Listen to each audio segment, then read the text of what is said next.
ஓம் முருகா போற்றி. ஓம் சரவண பவ. என் அன்பு குழந்தையே, உன்னுடைய எண்ணங்களும் உணர்வுகளும் சிந்தனைகளும் செயல்களும் நம்மை சுற்றி இருக்கும் மனிதர்களுக்கு நல்லது மட்டுமே நினைக்கும், நல்லது மட்டுமே செய்யும் எனில் நீ என்னை தேட வேண்டிய அவசியமே இல்லை. நீ நல்லது செய்வாய் என்றால் நான் உன்னை தேடி நானே வருகிறேன். நீ என்னை தேட வேண்டிய அவசியமே இல்லை. அதனால் எப்போதும் உனக்குள்ளேயும் உன்னிடமும் நல்லது செய்ய வேண்டும் என்ற எண்ணம் உனக்குள்ளே எப்பொழுதும் இருந்து கொண்டே இருக்க வேண்டும். மனதில் தேவையற்ற எண்ணங்களுக்கு எப்பொழுதும் நீ இடம் கொடுக்காதே. உன் எண்ணங்களை என்னிடம் செலுத்திவிட்டு உன் கடமைகளை மட்டும் நீ செய். உன் செயல்களுக்கு நானே பொறுப்பெடுத்துக் கொள்கின்றேன். உன்னுடைய பல பிரச்சனைகளுக்கு உடனடி தீர்வு வேண்டும் என்று என்னிடம் கேட்கின்றாய். அதற்கு நான் ஒரு வழி சொல்லவா? நான் சொல்வதை நீ ஏற்றுக்கொள்வாய் என்று நம்புகிறேன். அதற்கு உடனடி தீர்வு என்றால் மறதிதான். நல்லதோ கெட்டதோ எதுவாக இருந்தாலும் நடந்து முடிந்து விட்டது. அதை அனுபவித்து தீர்த்த பின் அதை நாம் மறந்து விட வேண்டும். எதுவும் நடக்காதது போல இருந்து கொண்டு புதிய ஒன்றை நாம் தேட வேண்டும். அந்த புதிய ஒன்று நம்முடைய ஆனந்தத்திற்கு நம்மை அழைத்து செல்வதாக இருக்க வேண்டியது அவசியம். அதை நீ மறந்துவிடக்கூடாது. நடந்து முடிந்ததை நினைத்து நீ வருத்தப்படவும் கூடாது. நம்மை விட்டு போய்விட்டதே என்று கவலைப்படவும் கூடாது. நிறைய விஷயங்களில் மறதி இல்லாததால் தான் நிம்மதி என்ற உணர்வு நம்மிடம் இல்லாமலே போகின்றது. எதிர்பார்ப்பு என்ற ஒன்று தோன்றி நிம்மதியை குலைக்கின்றது. ஏமாற்றம் என்ற பாதிப்பு நிலை நம்மை திசை திருப்பி நிம்மதி என்ற உணர்வை பறித்து கொள்கின்றது. கோபம், பழிவாங்கும் எண்ணம் போன்றவற்றை அது தானாகவே தூண்டிவிடும். இவற்றையெல்லாம் தவிர்க்க வேண்டுமானால் நான் சொல்வது ஒன்றே ஒன்றுதான். நேற்றைய சூழலை இன்றைக்கு நீ மறந்துவிடு.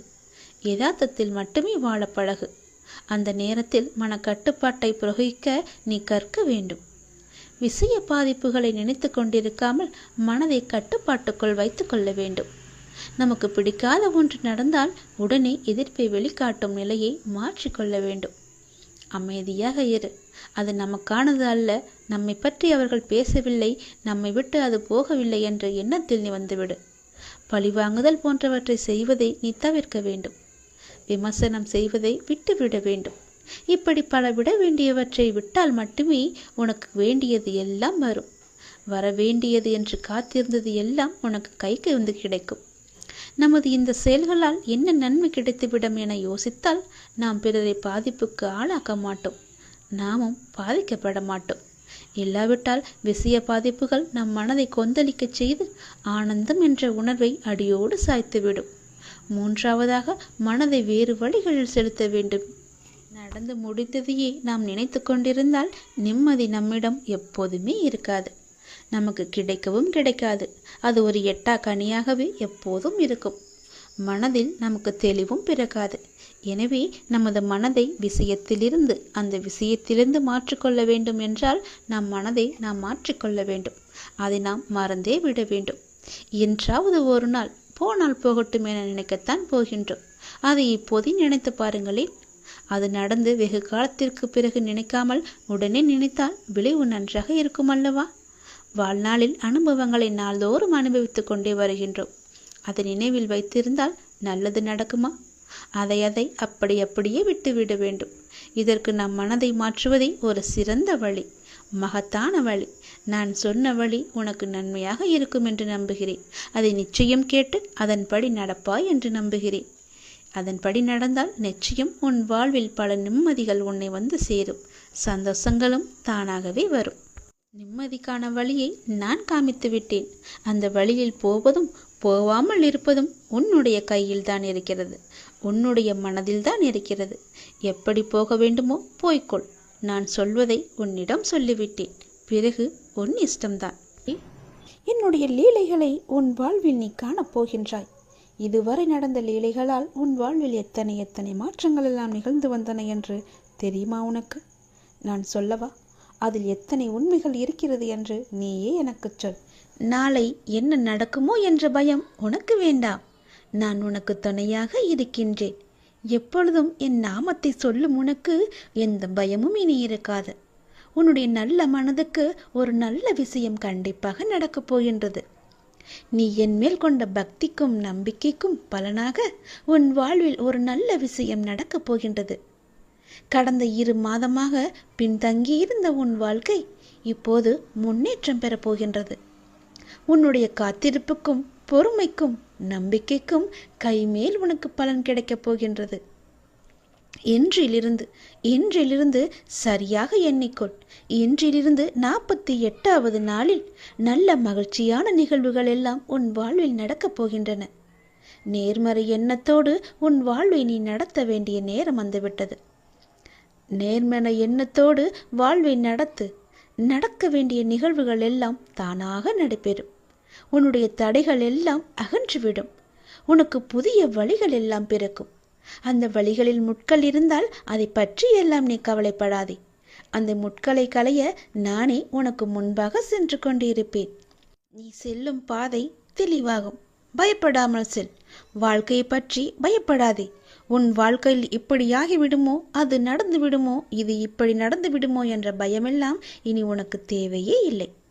வாழ்வில் கஷ்டம், தோல்வி, நெருக்கடி, அவமானம், நம்பிக்கை துரோகம் என அனைத்துமே வாழ்வில் இப்படி சந்தித்து கொண்டு இருக்கின்றேனே.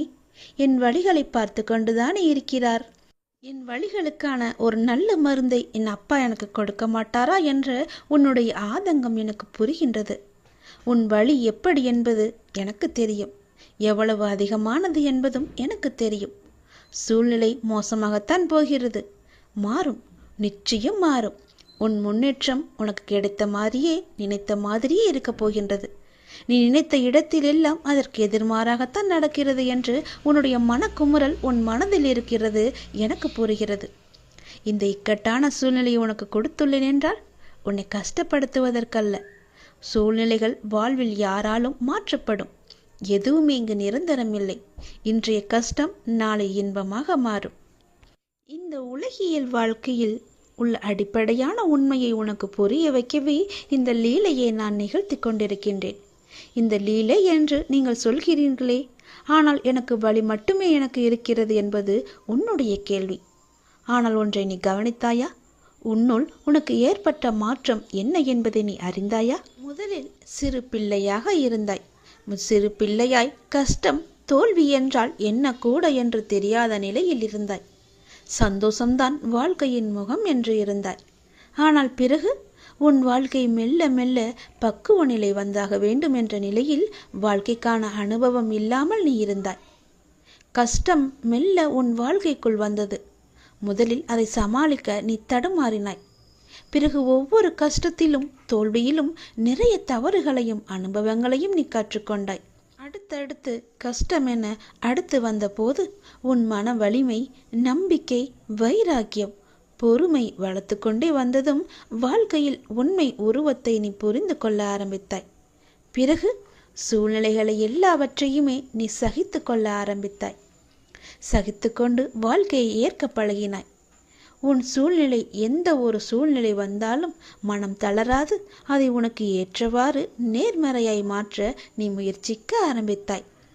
இப்படி உன்னை சிறு சிறு படிகளாக உன் சின்ன பிள்ளைக்கு நடக்க பழக்க கொடுப்பது போல வாழ்க்கையில் பயணிக்க கற்றுக் கொடுத்து வருகின்றேன் நான். அதை நீ உணர்ந்தாயா? நம்முடைய அப்பா நமக்கு நல்லதுதான் செய்வார். என்ன நடந்தாலும் அவர் நம்முடன் இருப்பார் என மிக பெரிய பொறுப்பை நீ எனக்கு கொடுத்திருக்கின்றாய். அதை நீ மறந்து விட்டாயா? முதல் நாள் என்னை பார்க்க வந்த போதே உன்னுடைய பொறுப்பு எல்லாவற்றையும் தான் நான் உன்னிடமிருந்து வாங்கி கொண்டேனே. அதை நீ மறந்து விட்டாய் என்று நினைக்கின்றேன். அப்படி இருக்கையில் உன்னை எப்படி தனித்து தவிக்க விடுவேன் நான்? உன் கண்ணிற்கு வெகுமதிகள் எப்படி கொடுக்காமல் இருப்பேன் நான்? இந்த இக்கட்டான சூழ்நிலைகள் எல்லாம் நம்மை பக்குவம் அடைவதற்கும் நம்மிடம் உள்ள எதிர்மறையை மாற்றி அமைப்பதற்கும் தான் என்பதை நீ புரிந்து கொண்டாய் அல்லவா? உன் வாழ்வில் இனிமேல் அழகான மலர்களும் வண்ணங்களும் தோன்றப் போகின்றது. உன் பெற்றோர் என்னுடைய பொறுப்பு. அவர்களது பிரச்சனை விரைவாகவே சரி செய்ய அதற்கான வழிகளை நான் அமைத்து கொடுக்கின்றேன். அவர்களின் ஆசீர்வாதங்களுடன் நிம்மதியாக வாழ்வார்கள். நீ என் உயிர் பிள்ளை. நான் உன்னுடைய அப்பா.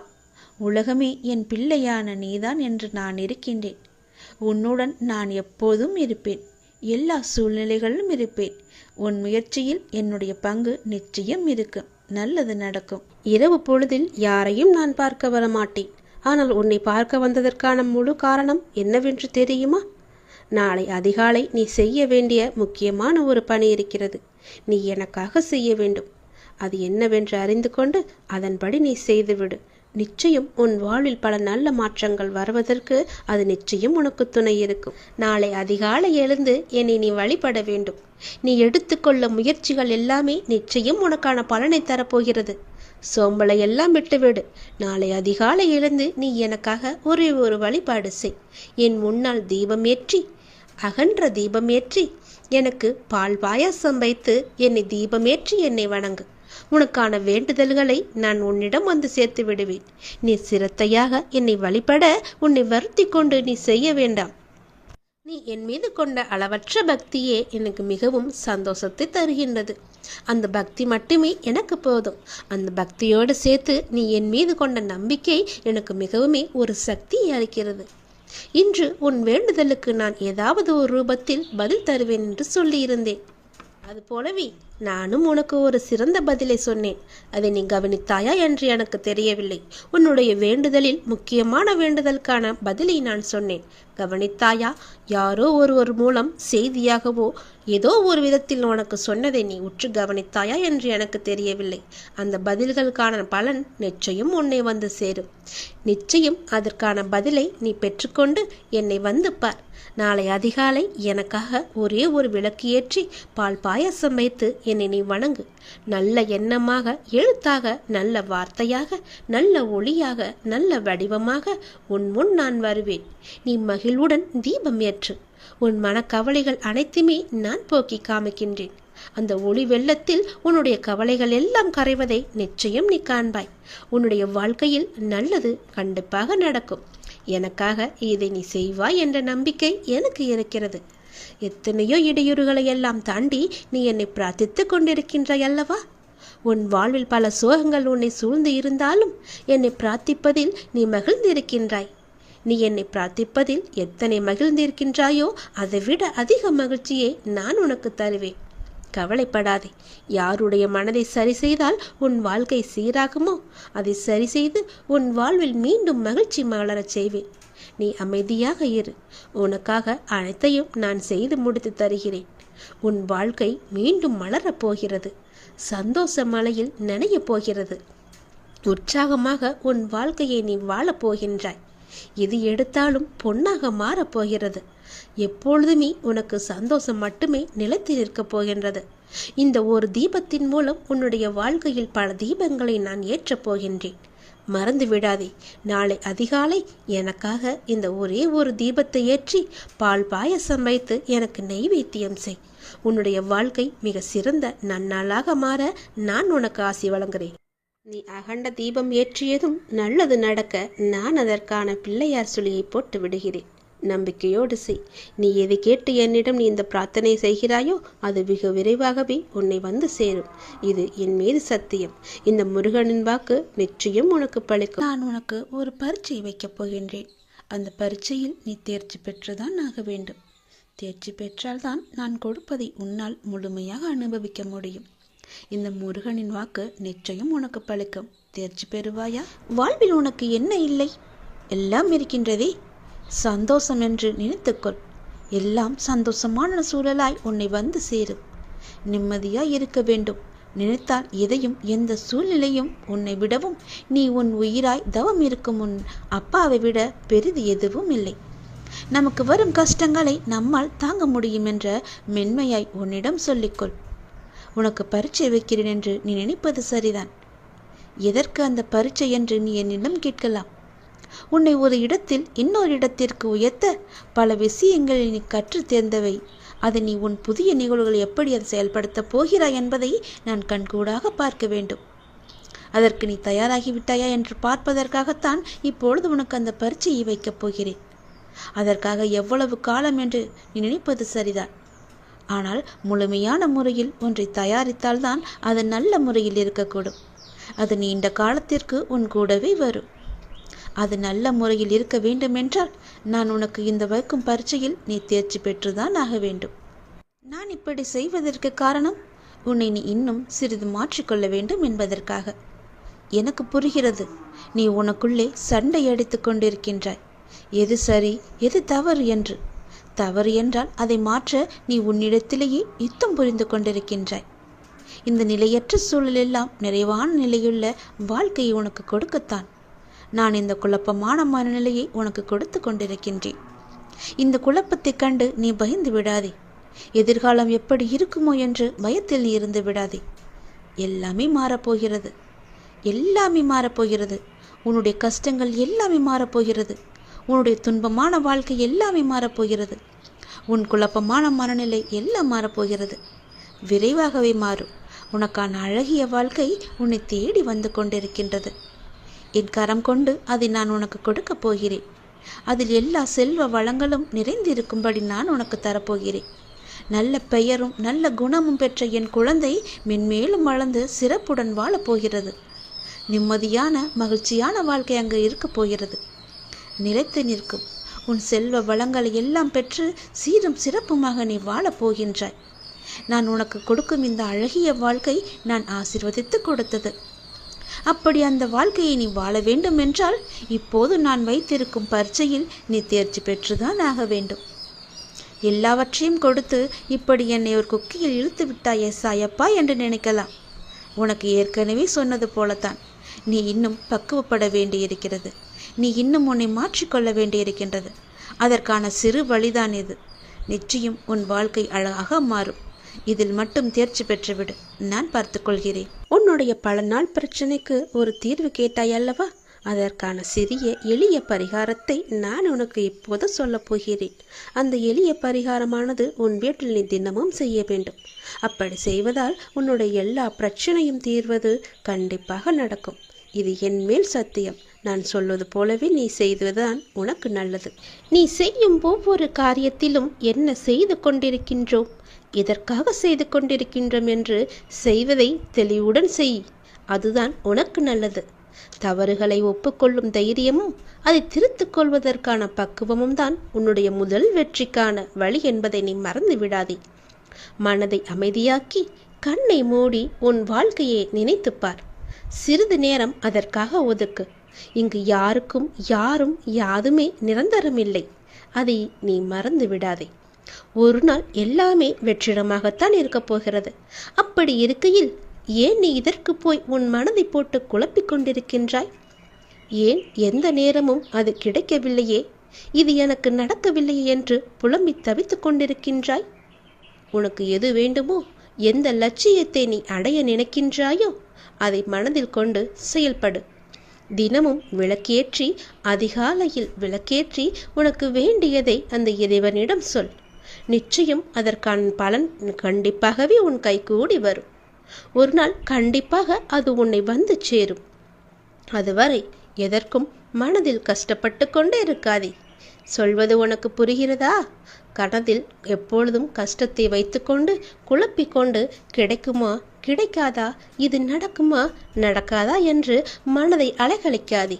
உன்னுடைய மனதை எப்பொழுதும் தெய்வீக சூழலில் வைத்துக்கொள். மகிழ்ச்சியான சூழலில் வைத்துக்கொள். நிச்சயம் உனக்கான பதில் அந்த இறைவனிடமிருந்து உனக்கு கண்டிப்பாக கிடைக்கும். இருப்பதை கொண்டு, அதுவரை இருப்பதை கொண்டு சந்தோஷமாக வாழ்வதற்கு என்னென்ன தேவையோ அதையெல்லாம் நீ செய். உன் வாழ்க்கை நிச்சயம் சந்தோஷ மலையில் நனையும். உனது எண்ணங்களை ஒரு நிலைப்படுத்தி நம்பிக்கையோடு உன் கடமையை செய். நிச்சயம் நீ எதிர்பார்த்த அளவுக்கு மேலே அதற்கான பலன் உனக்கு கிடைக்கும். உன்னுடைய விருப்பங்கள் எதுவாக இருந்தாலுமே சரி, அது நிச்சயம் நிறைவேறும். அதற்கான காலகட்டம்தான் அதிகாலை பொழுது. அந்த பிரம்ம முகூர்த்த நேரத்திலேயே உன்னுடைய விளக்கை ஏற்றி, உன் வீட்டில் தீபங்களை ஏற்றி, உன்னுடைய வேண்டுதல்களை எல்லாம் இறைவனிடம் சொல். நிச்சயம் அதற்கான பலன் உன்னை கண்டிப்பாக வந்து சேரும். விரைவாகவே வரும். அந்த காலம் வெகு தூரத்தில் கிடையாது, சீக்கிரமாகவே வரும். நீ உன்னுடைய ஆற்றலையும் திறமையையும் வளர்த்து கொண்டால் இந்த உலகம் நிச்சயம் உன்னை தேடி வரும். கலங்காதே. உன்னுடைய கவலைகளை, துக்கங்களை, அவமானங்களை, தோல்விகளை முழுவதுமாகவே துடைத்தெறிந்துவிடு. நமக்கு நிம்மதியையும் சந்தோஷத்தையும் கௌரவத்தையும் தந்தருள்பவர் அந்த இறைவன் தானே. ஒரு நாள் ஒரு முறையாவது இறைவனை கூப்பிடு. என்னை அன்போடு கூப்பிடு. ஒரு முறையாவது அப்பா என்று கூப்பிடு. மனம் முருகி அப்பாவை கூப்பிடு. உங்கள் வாழ்வில் நல்லது நடந்து கொண்டே இருக்கும் எப்பொழுதும். நீ இதை தொடர்ந்து செய்து வந்தால் அதற்கான பலனை நீ கூடிய விரைவாகவே காண்பாய்.